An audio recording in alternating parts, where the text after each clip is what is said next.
Look, it's my bookshelf.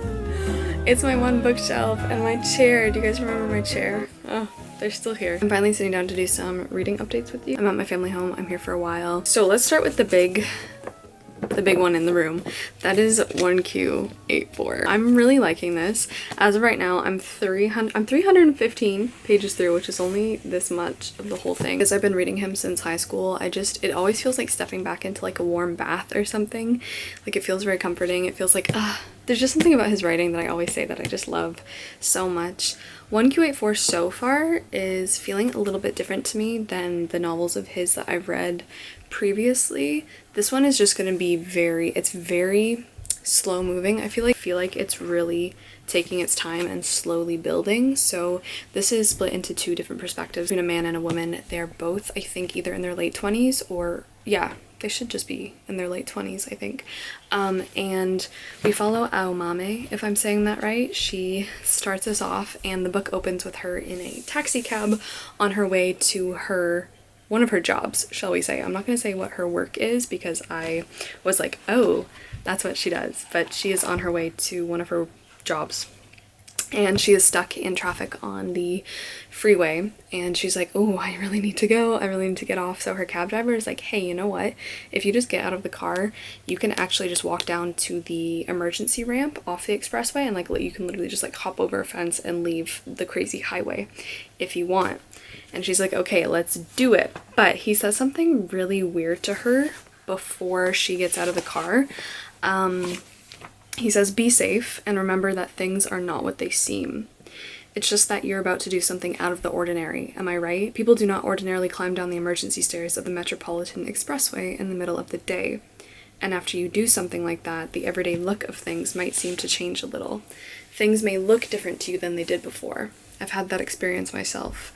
But don't let appearances fool you. There's always only one reality. In typical Murakami fashion, after she does something a little bit out of the ordinary, which is always just what I love about his books, there's always just something like a little bit out of the ordinary, like breaking with the conformity of the world in some way, shape, or form, even in just the tiniest little bit, brings about consequences. And like there are things that are now different to Aomame because she has walked down this highway. Cognitive dissonance you feel when like you see someone walking down the freeway. You're just like, that's not right. Like it's just not right. There's something a little bit off about that because of the way that the rules of the world have been structured. Anyway, so as the cab driver warns her, after she does this, her reality does start to look different, so much so that she stops calling the world or the year that she's in 1984, since this book is set in 1984, but Aomame starts to call her world 1Q84 because things are different. So yeah, it is a riff on George Orwell's 1984, of course. The other perspective is this young man named Tango, and these two perspectives may or may not have connections, may or may not be connected in some way, shape, or form, but he is a math teacher at a cram school, and he's also trying to become a writer. So one day when this like crazy editor guy calls him and he's like, okay, we've got this like manuscript that was submitted for our magazine's literary prize, and it is something out of this world.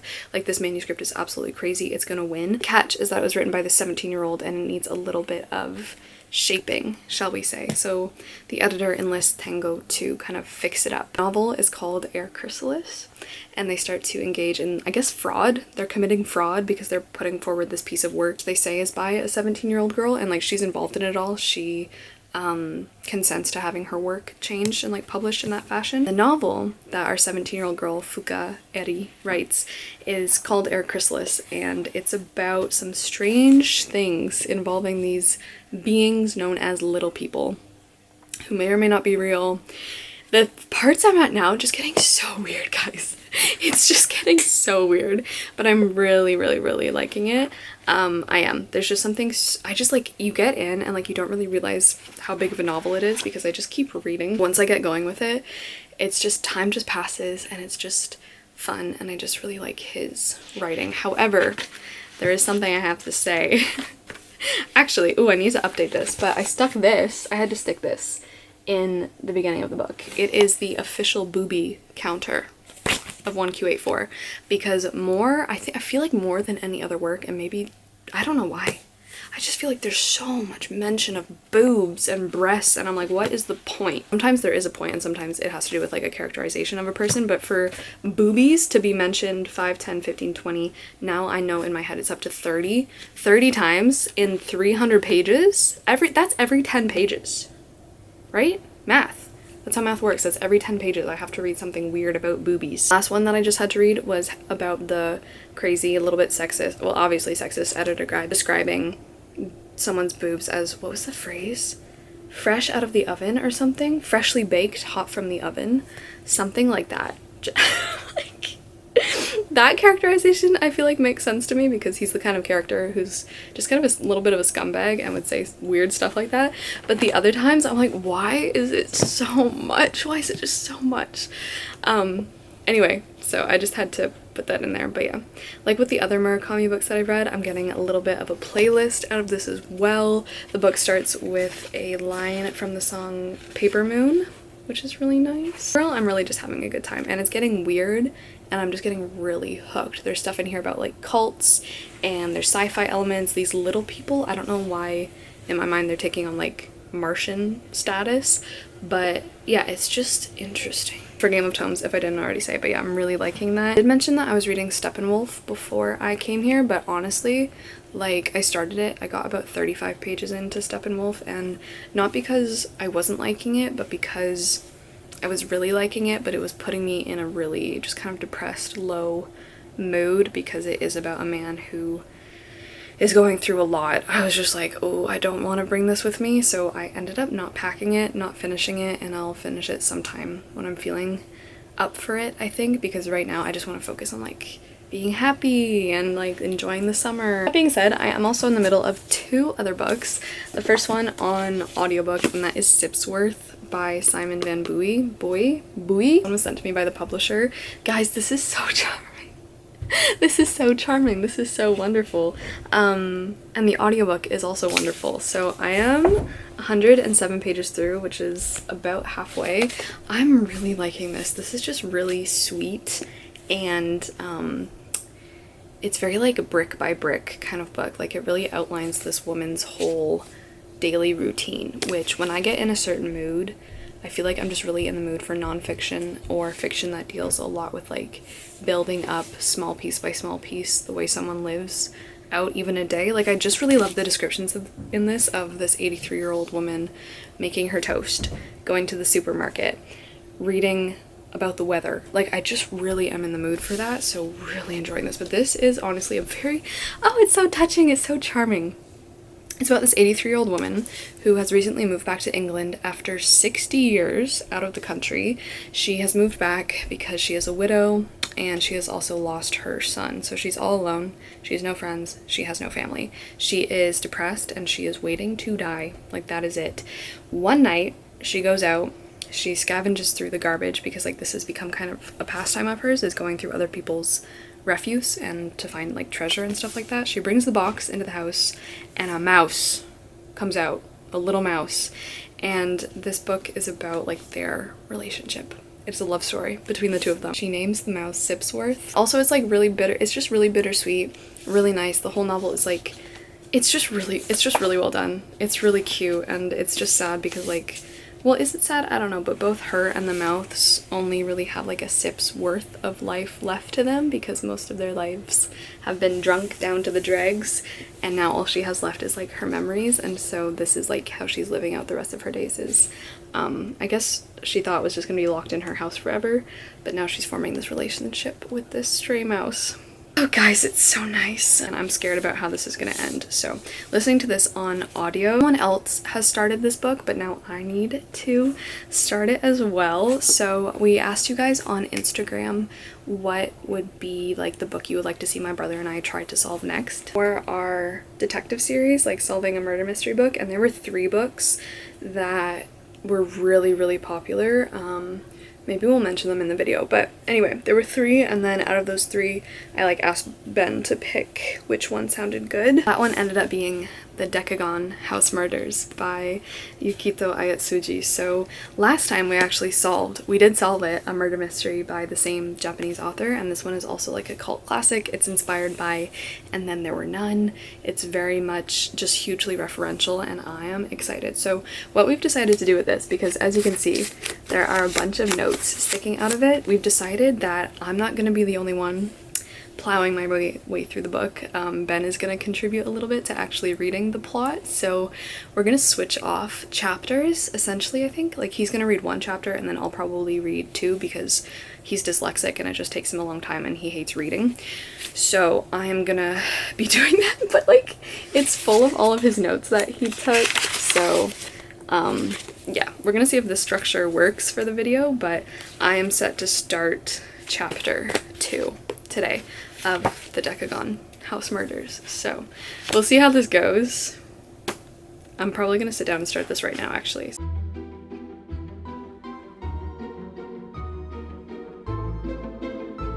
He's really cute. Sorry, what do you have? A house fell on my sister.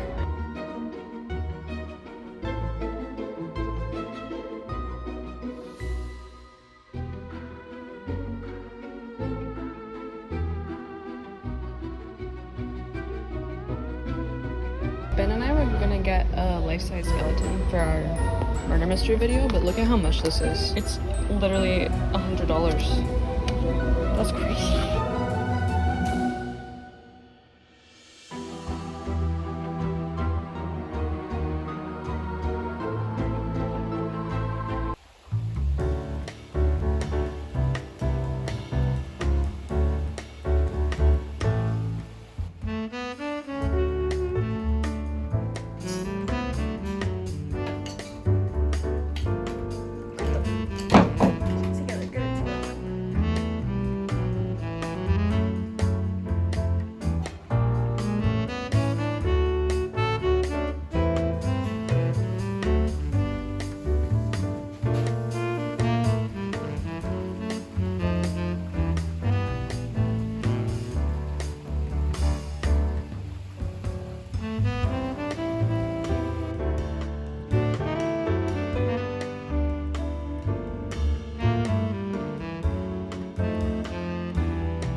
I have been getting fully settled in here.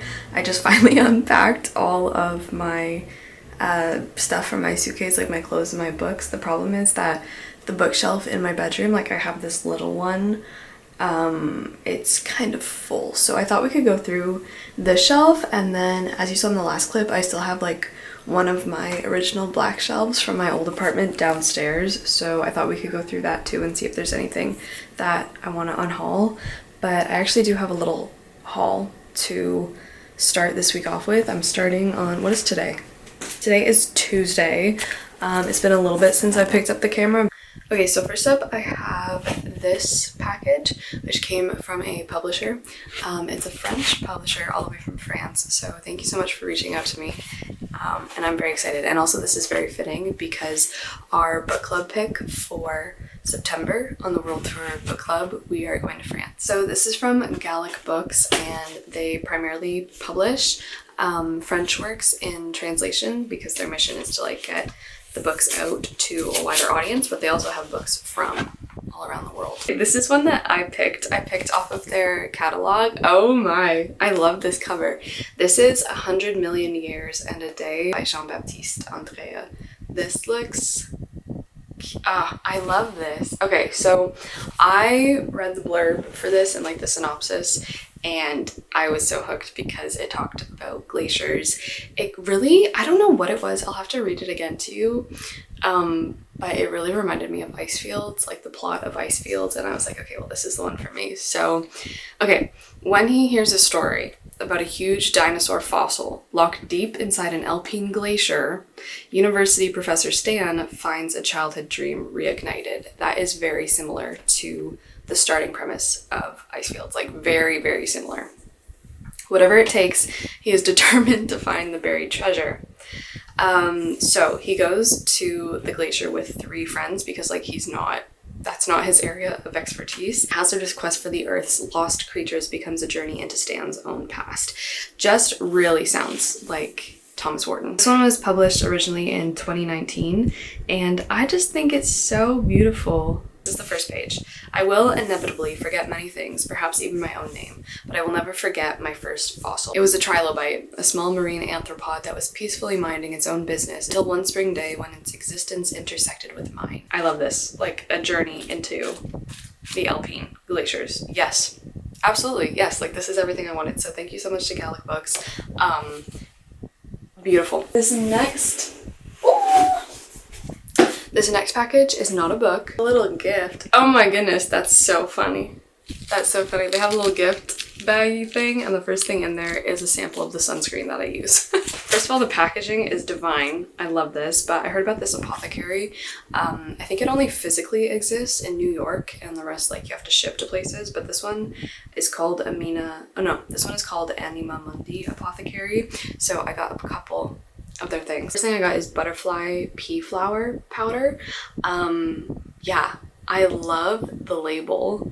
Look at how cute this is. This looks so beautiful. The butterfly pea flower, if I'm not mistaken, is grown in Southeast Asia. Oh, it smells really good. I don't want to like tip it, but you can kind of see. But when you put it in recipes or like tea or coffee or smoothies, it turns everything the most beautiful shade of like startling blue. So I'm very excited. Oh, I can't wait to make something with you guys with this. Anyway, so that was the first thing I got, the butterfly pea flower. The one I got is just rose. It's just rose. I love their packaging. Oh my goodness. Oh my goodness. I don't want to dump it, but can you see how gorgeous that is?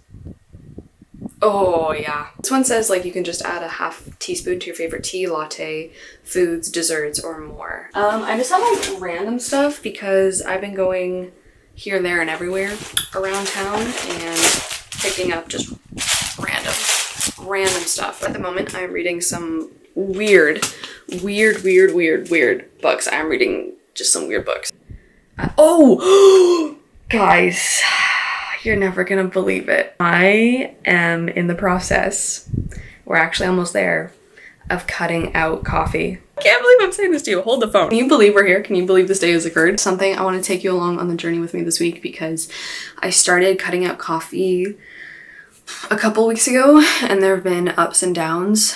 I can't believe we're here. I can't believe I would ever be saying this because I'm someone who loves coffee. I have been drinking coffee every day for a number of years, and I like adore my morning coffee. I love it so much. And yeah, but I've really just been doing a lot of like research and reading into just like cycle health overall is what I've been really focusing on with this whole like taking care of myself, is really getting into the flow of my cycle and the phases of it, and just being like, okay, what is best for me during these times. And like really it's just been life-changing. I'm just really beginning my journey, because like this, I feel like this isn't stuff that anyone teaches you at school, and I was never taught even that there were phases of your menstrual cycle at all. So it's just been a lot of self-research, and I can just say that it is one of the best decisions that I've ever made to kind of explore. One of those things that I've been looking at though is like caffeine and coffee, and I've noticed for a while that coffee hasn't been serving me, shall we say.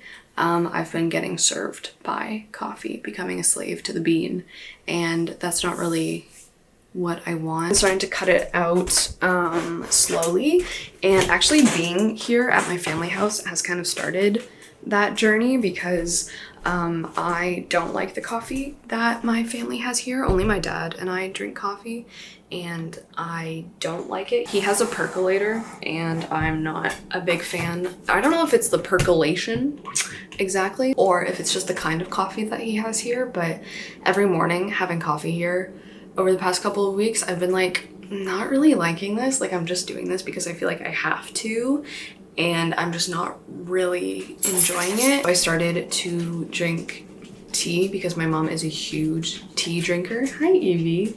Like, she is obsessed with tea. You would have to pry her tea out of her cold dead hands. Every morning she has like 2 cups of red rose. So I started drinking red rose, and I was liking that a lot better than the coffee, actually. So anyway, long story short, this is gonna be a very rambly vlog. Long story short, I would have like red rose in the morning, and then I would get my mom to take me to like Tim's to pick up a coffee.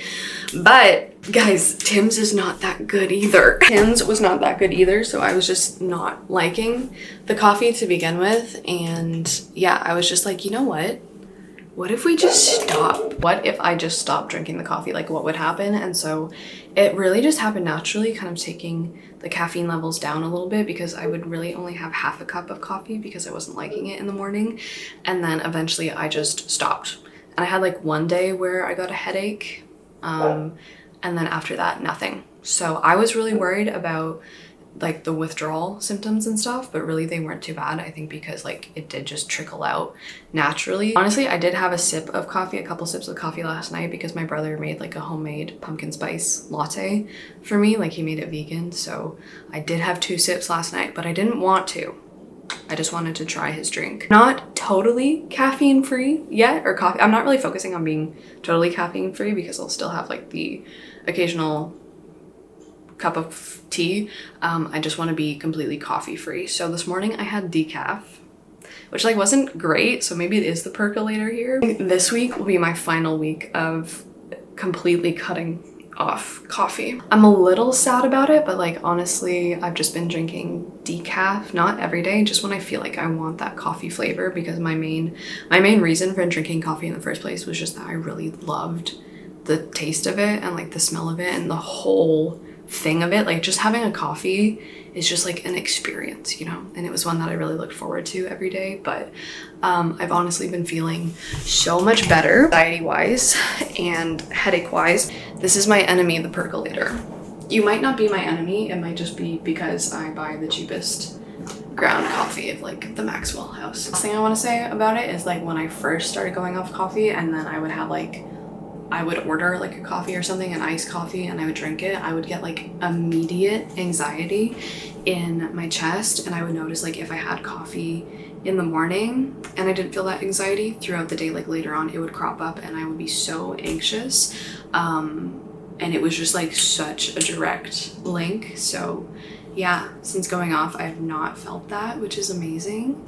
So I'm hoping I can keep this up. So I'm just saying, if you're one of those people like me who was like decaf, death before decaf, I have chosen decaf and I have not chosen death. I'm gonna make lunch now. I'm gonna charge this camera, and then I'm gonna be back to tell you some really weird books.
That drink, that butterfly pea drink, was actually really good, but it was kind of just milk. Like the main ingredient was just, I used oat milk, so yeah, but it was still good. And then I just made a really simple sandwich for lunch. So I'm currently reading 2 books, which feels 2 books only. That kind of feels good because normally you guys know I'm in the middle of too many. I'm feeling so tired.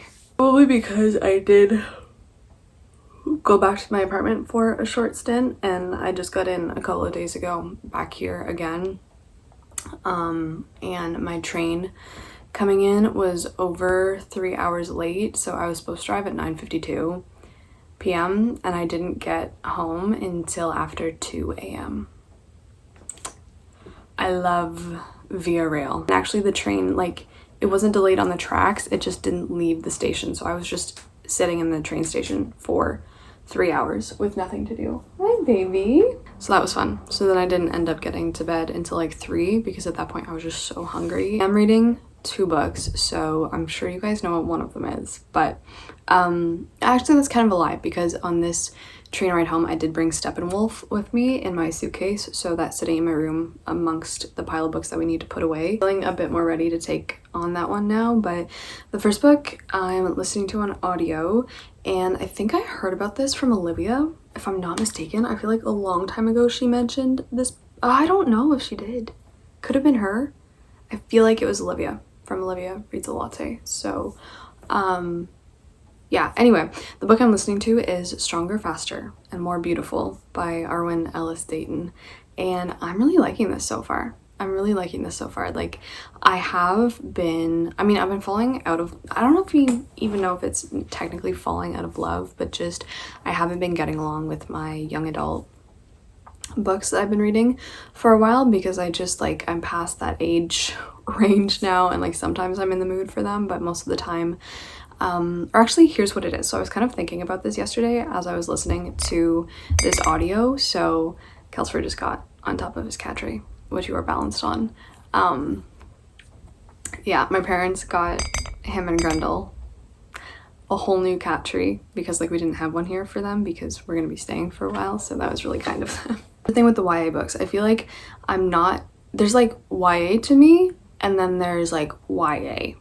So there is young adult that is very like formatted. There's just like this format I feel like that has been popularized over the last few years, and they're especially the ones that have been like gaining a lot of popularity on TikTok and stuff like that, where it's always kind of the same concept, it's always the same tropes, it's always the same formatting and content and like writing style. But then there's young adult where it doesn't follow these like tropey rules that have come out, and it kind of does its own thing, and it's rather just like a story about young adult people. So there's like books that are like, they are kind of geared still towards younger readers, but they just feel more like they're just like a cool novel about like younger teenagers. But then there's YA for me that I feel like is very has been very commodified, if you know what I mean, where it's just like YA and it has all these staples that you know. Those are the ones that I really haven't been enjoying. But Stronger, Faster, and More Beautiful is not falling into that category, not falling into like the mass-produced category of YA. I don't know when this came out, I think a little bit ago. This is really interesting. So this is sci-fi dystopian-ish. I love reading sci-fi in the summer. Actually, my split is more like I love reading sci-fi on the streets in the summer, if you know what I mean, like sci-fi that is more kind of like cyberpunky or like still set on Earth but far in the future where the cities have just become very cyberpunky. But then I love reading sci-fi set in like outer space in January. I don't know why, that's just when I like reading sci-fi. I like reading earthbound sci-fi in the summer months and spacebound sci-fi in like the new year.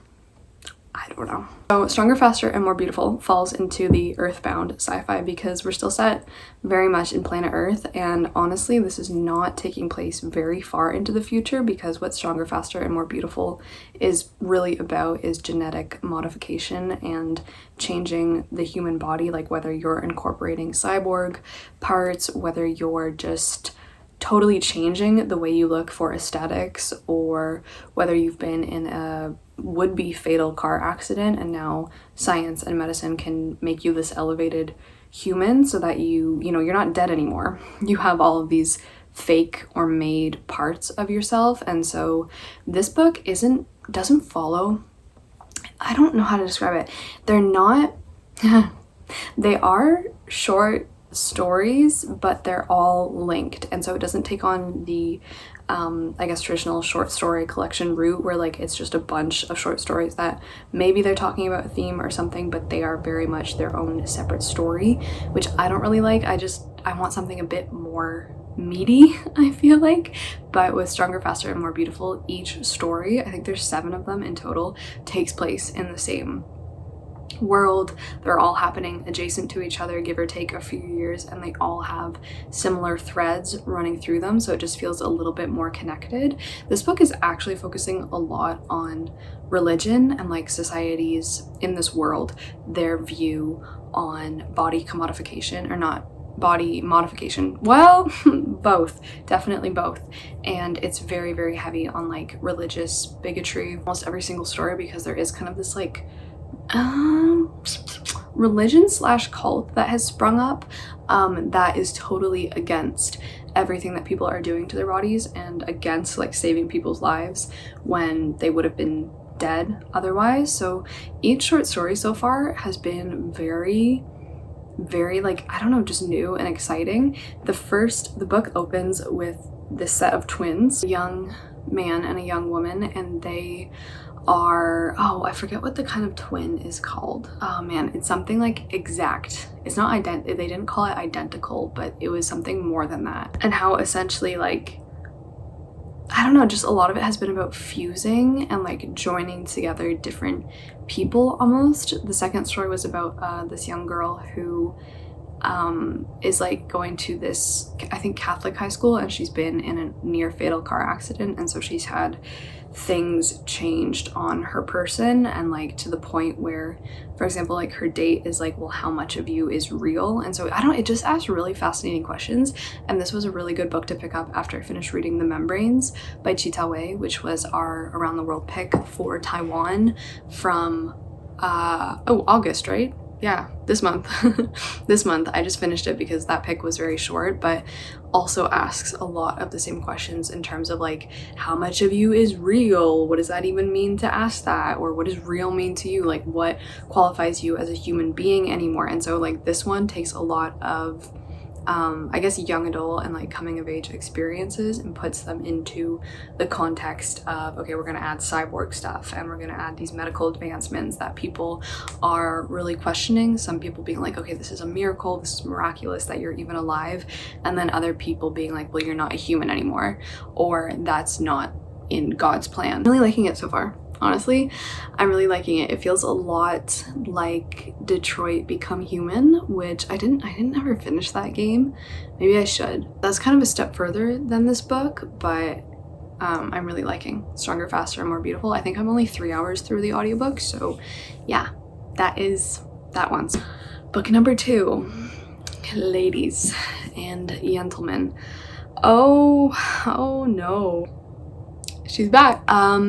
I think at the start of this vlog, in fact, which that clip was a couple of weeks ago, so I've made quite a dent. Actually, this book has made quite a dent in me, honestly. Just what the absolute what is going on? At this point in time, I'm 721 pages through, which is, you know, a lot of pages to have read of a book, and I still cannot tell you for the life of me what the hell is going on. I am so confused. I am so troubled. I'm pretty upset and grossed out and just like, what are we even writing? Like, what is happening? What is going on? And it's the fact that I can't tell you about any of it because I don't want to spoil it for you, and I don't even want to tell you a little bit about what is going on, but suffice it to say, I have given up on ye old booby counter. It's off the charts. It's off the charts. I've given up counting the amount of times they've been mentioned, and not even that, but just like man, let's start with the story. I don't know what is going on. I know that I told you we had our two protagonists, Almame and Tango, and that they have kind of been in love with each other, I guess, or like they went to school with each other when they were 10 years old, and they haven't seen each other. They've never spoken to each other in their lives, but they've thought about each other pretty much every single day for the 20 years that they've been apart. And the back of this does say like it is a love story, but as of this moment in time, I'm not saying that it's not a love story, but 720 pages in, our love interests have yet to meet. So I also feel like I've read 700 pages and I'm just like, how has what has happened so far taken 700 pages? I do feel like there is a great amount of waffling on in 1Q84. When it's Murakami waffling on, I don't mind it because it's very cozy to me and feels very, I don't know, nostalgic and nice in a way. The one thing I just want to say is just like, it's just effed up. It's just so effed up. And I'm just like, man, I've never seen, I don't know. I don't even want to talk about it because I'm just like upset about it. The portrayal of and what happens to the young girls in this book from age 10 to 17 is very troubling, and all I can say is that I hope to God it's going somewhere. I hope to God anything in this book is going somewhere, because this much in, I don't know.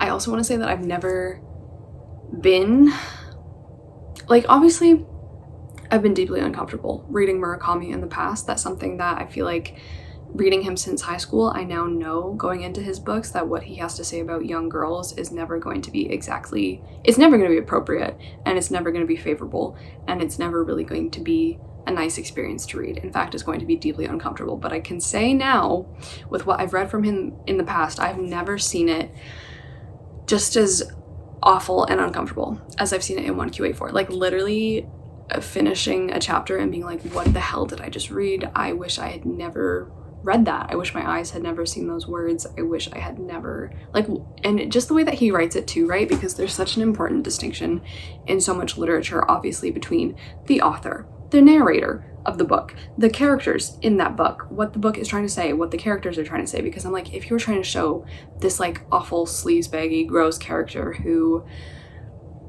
has these thoughts, has these troubling, gross, nasty thoughts about young women, fine. Cool, there's people like that exist in the world, portray them.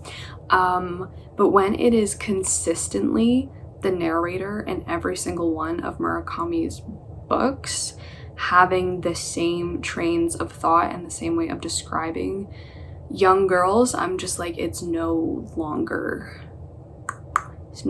part of just the story. It's just very ironic, right? Because can I even say this? On one hand, we have the way that Murakami writes these things consistently and over again, but then in 1Q84 there's this huge plot. The whole plot basically is centered around taking down on Almame's part different men who abuse women, and certainly different men who abuse like younger women, whether it's sexual violence, physical violence, whatever. There's just some cognitive dissonance there in the book for me, for sure. I was really liking it at the start. Like, I have to say, I was really enjoying myself. I'm just getting progressively more and more confused. Like, I really just hope this book sticks the landing, because we are coming up to the landing soon, okay? We're coming in, we're flying in to the runway, and I don't even know if the runway's there for the plane to land. I really don't.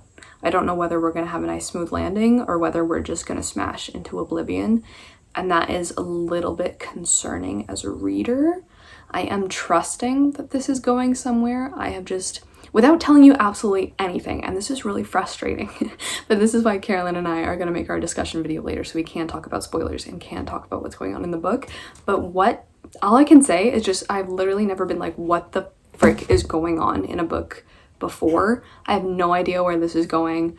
I really have barely any basic idea of what the plot is even trying to tell me. Okay, those are the two books I'm reading. I'm still trying to enjoy 1Q84, but it is becoming a lot less enjoyable for me because it's just leaving a bad taste in my mouth. Oh, I have over 400 pages left. Okay, so maybe that's doable this week. I don't know. We'll see what happens, but those are my reading updates.